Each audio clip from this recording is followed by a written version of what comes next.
Hi and welcome. We've been in chapter 2 of Colossians all week. In Colossians, Paul's writing to a young church made up of young Christians, as in young in their faith, Christians who he's never met. And there's this really beautiful line in chapter 2 which seems to be relevant to our situation right now in verse 5. Paul says, I may be absent in body, but I'm with you in spirit. And that's how I feel about you all right now. Madison, Carrie and Johanna have done a great job taking us through all the verses in this chapter. So today I'm going to dig into a couple of specific topics and traditions that seem a little odd to us living in the US in 2020. All right, I'm just going to come out and say it. I have to talk about circumcision, which is super fun. So nice of the ladies to throw that topic to me. But before we get to all that good and gruesome stuff, let me start with a question. How would you describe your identity? What characteristics define you? Your gender, sexuality, income, race, nationality, political leanings, the position in your family, you the oldest who carries the burdens of the world, or the youngest who gets everything they want, or the middle child who's totally ignored. Maybe you identify as a parent or a child or a grandparent, single, married, what you do for work, what your number is on the Enneagram. In answering that question, we're figuring out what our place and purpose in the world is. We're trying to orientate where and how our personal story fits in the wider context of God's story and the story of the world. And these young in their faith Jesus followers in Colossae are in a complicated cultural, political, and religious context where they're hearing lots of competing ideas about what will ultimately define them and determine where they fit. There's paganism, emperor worship, and Judaism. In the midst of all of that, they're trying to follow and serve Jesus. And Paul wants them to be confident in who Jesus is and who they are in connection with him and his body. In connection to Jesus means that these Christians are filled up and lacking nothing, empowered by Jesus and his work on the cross. The goal of this new family and this new body is to bring reconciliation and peace to the whole world, things on earth and in heaven. And in this message and mission, in this new family and new body, they find their identity. And Paul's helping them to navigate all those competing ideas in the context of Colossae and the surrounding areas in light of their new identity. Now, this chapter starts to get complicated because one of those competing ideas is Judaism. For most of Paul's life, he identified primarily as a Jew, and he felt so strongly connected to this identity that he persecuted Christians to the point of killing them because he saw their claim that Jesus was the Messiah as intensely offensive, blasphemous, and deserving of death. That was until he had a vision of the risen Lord Jesus on the road to Damascus. The Jews had been the main characters in God's story in the world for thousands of years, and Paul believed that to be true. But after he met Jesus, Paul realized that God had moved on to the next part of the story. The Jews were still a really important part of that story, but Jesus, who was also a Jew, had changed everything. And what I want to do is walk us through the story of God's family up until this point to help us understand how we got here. So here we go. God existed before the creation of the world, completely self-defined and self-sufficient. He existed in the community, the family of the Godhead, Father, Son, and Spirit in joy and completeness. And out of that joy and completeness, God made the world. He brought light out of darkness, order out of chaos, and it was good. He filled the world with all kinds of creatures, and it was good. He made people to be his image in the world, like an idol in a temple, and to rule the world under his authority. He made man and women to be in community with each other, to reflect and to join the family of God and to share in that eternal joy and fullness. And he said it was very good. And then sin entered the world and the human heart because people believed that God was holding something back from them, that he couldn't be trusted and that good things could be found outside of relationship with him. So instead of living happily in God's good family, under God's good rule, people decided to go it alone and rule on their own terms. And this caused a break in the relationship between God and people. There was a spiritual distance and there was a physical distance. They were thrown out of that paradise garden and ultimately out of God's family. That perfect reality where people love God and each other was broken. And this perfect, holy God couldn't be close to sinful people, and those people who depended on God for their life couldn't live out their purpose as image-bearing humans at a distance from him. And so death and sickness and hardship enter the world and now characterize the human experience. And over the next 9 chapters in the book of Genesis, we see the world descend back into darkness and chaos. Greed, lies, betrayal, arrogance, and murder become commonplace. Brothers kill their own brothers, and it gets so bad that God decides to destroy the world with a flood. But he chooses to rescue one family, the family of Noah, as a sort of restart. But that doesn't solve the problem because it doesn't deal with the fundamental issue. I've heard it said like this: the heart of the problem with the world is the problem of the human heart. And so things kept spiraling. And by chapter 11, humans are building a tower to the heavens so they can rule the world like God, but apart from God, at a distance from him. So then God introduces the next part of his plan in this unfolding story. He chooses one man, a man named Abraham. In Genesis chapter 12, starting verse 2, God makes this promise to Abraham. He says, "I'll make you into a great nation. I will bless you. I'll make your name great and you'll be a blessing. I will bless those who bless you, and I will curse those who treat you with contempt, and all the peoples of the earth will be blessed through you." God is going to work through this one family to bring healing and restoration to the world. And a few chapters on, God makes a covenant, an agreement, a contract with Abraham.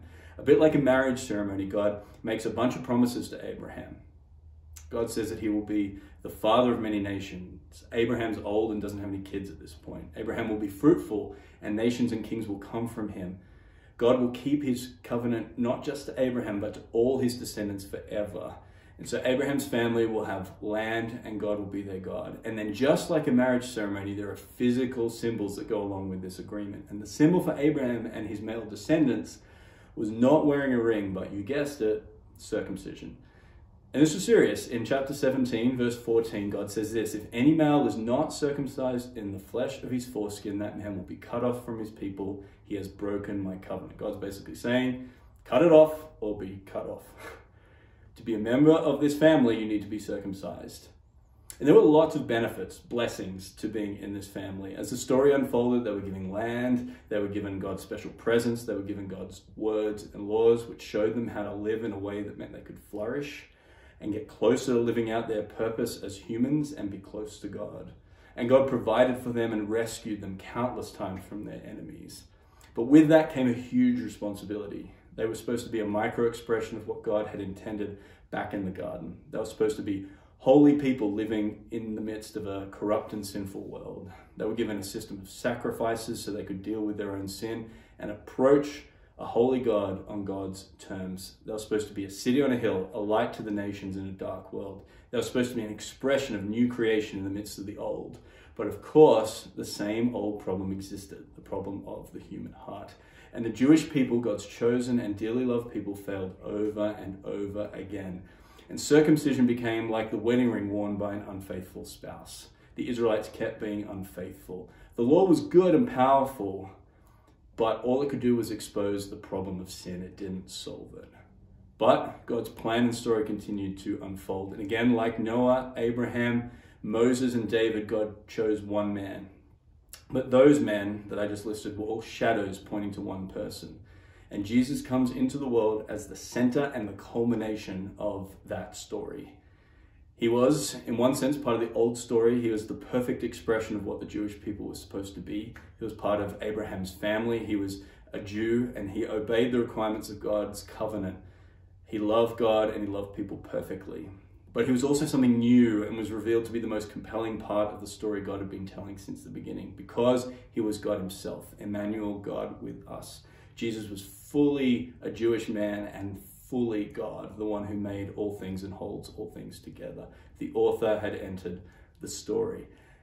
And unlike all the descendants of Abraham before him, he obeyed his father fully in his life and in his death, even to the point of dying on a cross.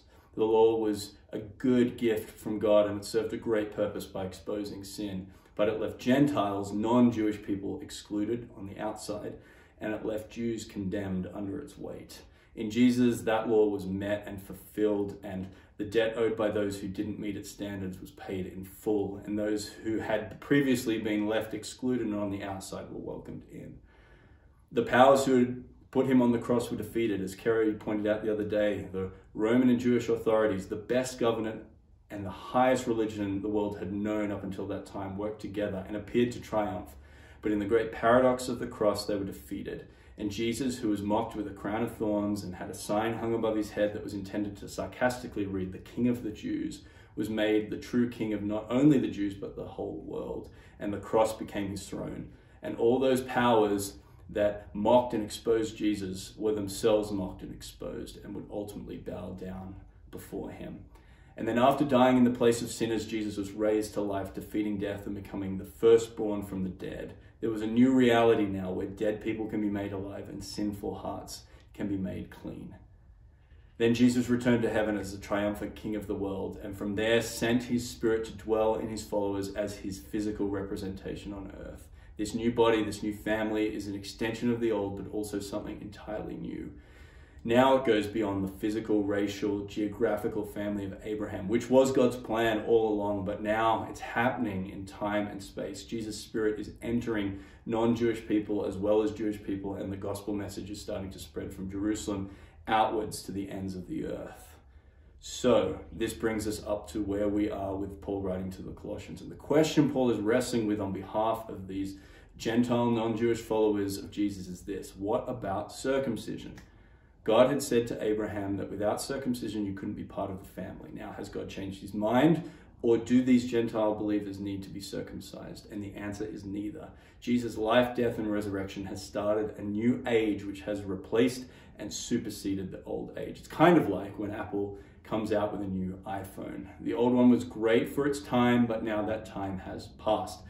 The new phone bears some similarities to the old, but the new one is way better, and you know that because it's got more cameras. Now, where this analogy falls down is that Apple will just keep making new iPhones until they go out of business. You know that's true. But imagine a world, and this is fantasy, where Apple comes out with just one last iPhone model that is the perfect and final expression of what an iPhone could be.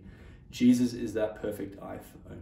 He's the head of a family, a new family that's open to anyone from any racial, national, political, geographic, economic background. Gender, sexuality, class are not barriers. And the gateway is Jesus himself and nothing else. And in this new age, we get a new symbol, a symbol that's accessible to everyone, not just Jewish males. This new symbol is baptism. And in circumcision, you remove a small, albeit sensitive piece of skin, and that's it.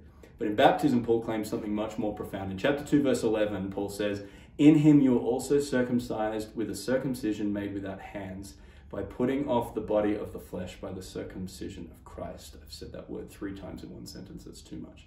Putting off the body of the flesh means stripping off the old human solidarities, the solidarities of the old life, the network of family and society to which, until that point, he or she had been giving primary allegiance. Circumcision was a public, physical declaration that you're part of a new family. Baptism has the same effect for Christians, but instead of just removing a small piece of skin, you're removing a whole way of life and its allegiances. And that symbol even has echoes of the old story built in. When God's people were slaves in Egypt, God rescued them from an evil power by bringing them safely through the sea. And that event was another shadow pointing to the substance that ultimately God would rescue his people. So in baptism, we pass through the waters of sin and death and we rise to new life. So now entry into God's family only depends on how you respond to Jesus.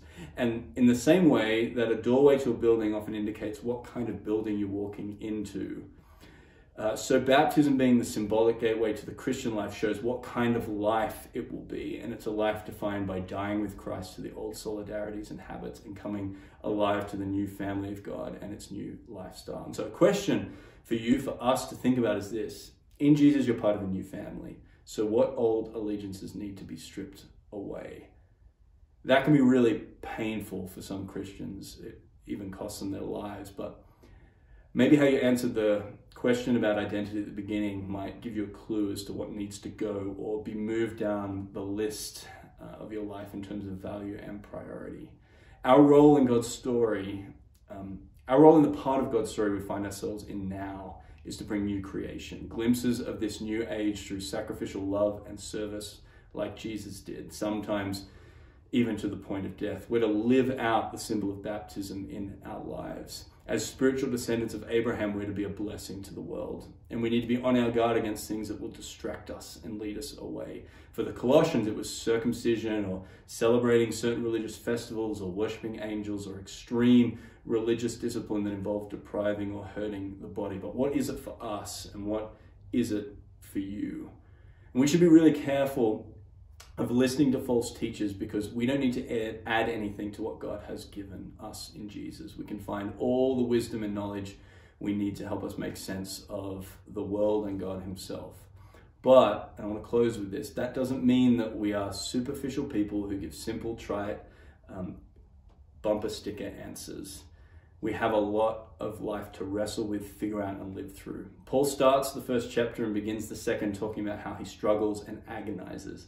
Jesus may be the king of the world, the center of the story, but Christianity isn't superficial, sunshine, rainbows, and easy answers kind of worldview. It's really deep. Paul uses three analogies: the analogy of a journey, gardening, and building.